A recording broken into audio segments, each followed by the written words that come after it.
Avec Google Formulaire, il est possible de poser des questions avec des vidéos et des images.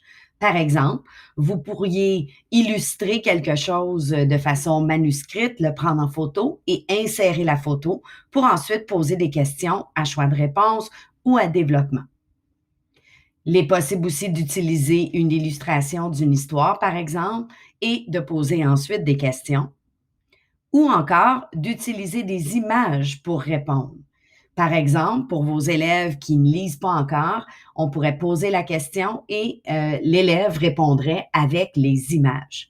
Bien sûr, s'ils ne savent pas lire la question, une belle option pourrait être d'utiliser les vidéos et donc de vous filmer en train de poser la question, ou encore, on peut attitrer une vidéo à écouter et poser des questions sur la vidéo par la suite.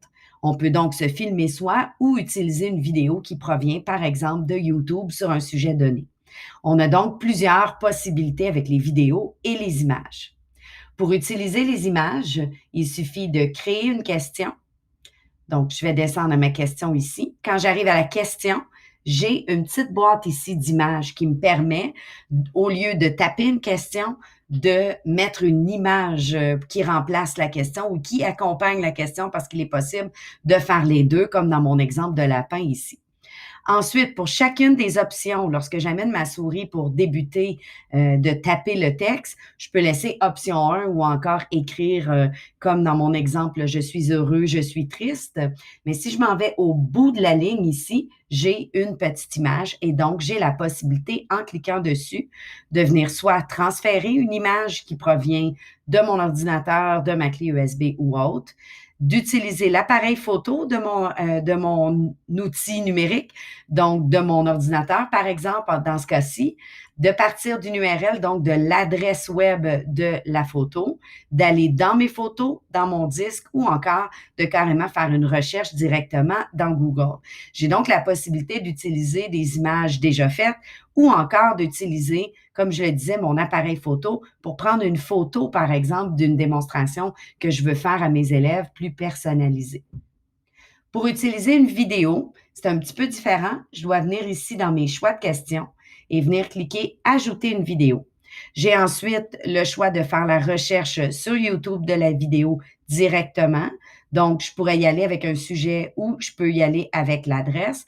Donc, si j'avais tapé rejoindre un cours, eh bien, j'aurais pu ensuite faire la recherche et je serais tombée sur des vidéos qui me parlent de rejoindre un cours sur Google Classroom. Il y a beaucoup de sujets possibles. Assurez-vous d'avoir bien écouté la vidéo avant de la signer aux élèves, bien sûr, pour ne pas avoir de mauvaises surprises.